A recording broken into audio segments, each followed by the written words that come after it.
Diets aren't as deadly as they seem, okay? Hence the name taking the die out of diet.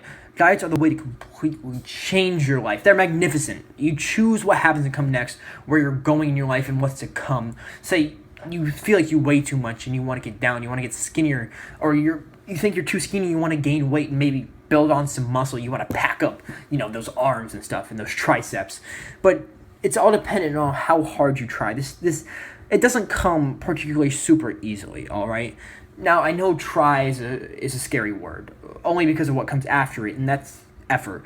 Now, effort isn't that hard to do, it's just willpower. If you have the willpower, if you have the right mindset and the right knowledge, then you can practically do whatever you want, especially this. This is something that's based off of willpower. It's what you want to do, all right?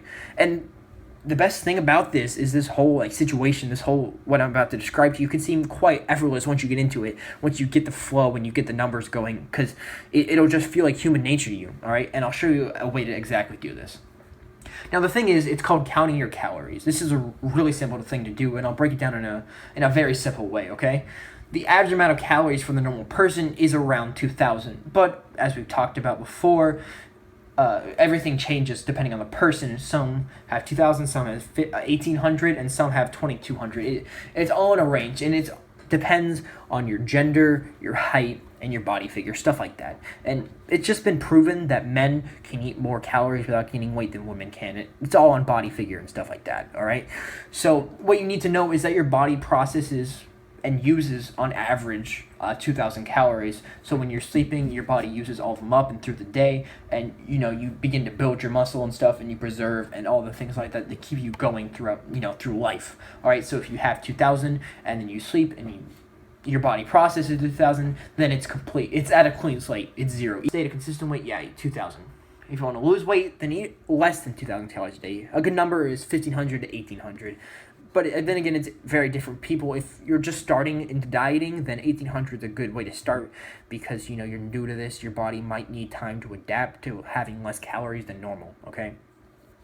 And 1,500 can be a really good number, because the average estimated calories needed to burn to lose weight is around 3,500, all right? So since 1,500 is 500 less than 2,000, it's estimated that in a week you'll lose a pound, since 500 times 7 is 3,500, okay?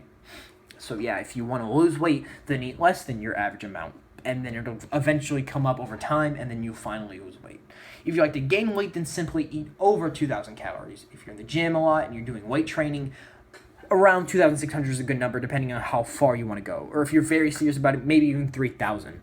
But if you want to steadily gain weight, you're not trying to put on muscle, you're just a little too skinny, then probably around 2,200, around that sort, But then again, it all depends on where you are. Like, you have to evaluate yourself, where you are as a person and where you are as a body figure, and what you need to do and what your body would be comfortable with. Because that's what's mainly important, is you staying healthy and what your body's able to maintain and, be comfortable with, all right?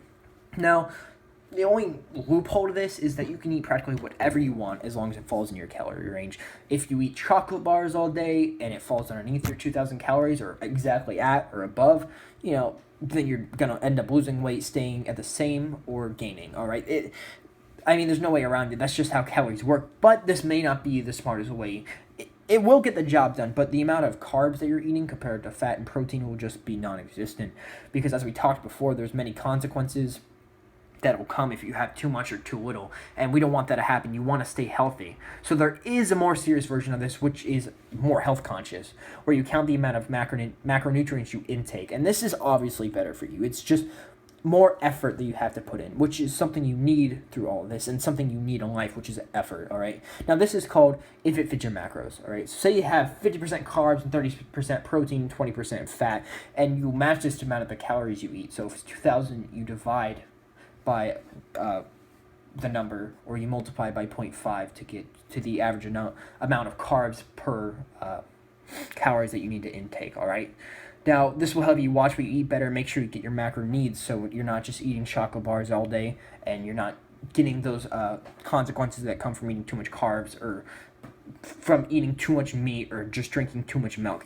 It can make sure your body stays in the right position it should be with the amount of carbs, proteins, and fat you should be. And now, that may sound complicated because you don't know how much you should, but there's many calculators on the internet in which you could find your preferred macros. And there's also ways to help you figure out how many macros you need, how many carbs and such, because of where you are in life. There's a lot of online surveys and there's a lot of stuff built into the calculator to help you provide to see what you want to do and where you are in life, you know? Like if you want to gain more muscle, then more protein, as we've been over. All right. Now, this isn't hard. This is very simple, and it's just effort that comes into it. That's just the only denying factor. But you can do this. Anyone can do this, right? It's just a matter of willpower. And if you have willpower, then you can do anything, right? Especially this. And that's as we talked about before. But it's not hard. You just need to keep on track. And if you find it hard, then start out slower. Or if there's someone around you who can continue to motivate you, or family who want to see you make an impact on your life or change, then I'm sure they'll be 100% positive and happy to help you on this journey. You know, it's a long journey. Okay, losing weight just doesn't come like that. It doesn't come at the snap of a finger. You know, especially doing it healthily. You need to do it and be consistent. The same with gaining weight or maintaining. It's all just how much effort you want to put in. Okay, and now that's about all. So I want to say thank you for listening to my project, and thank you for listening to this video. It means a lot to me.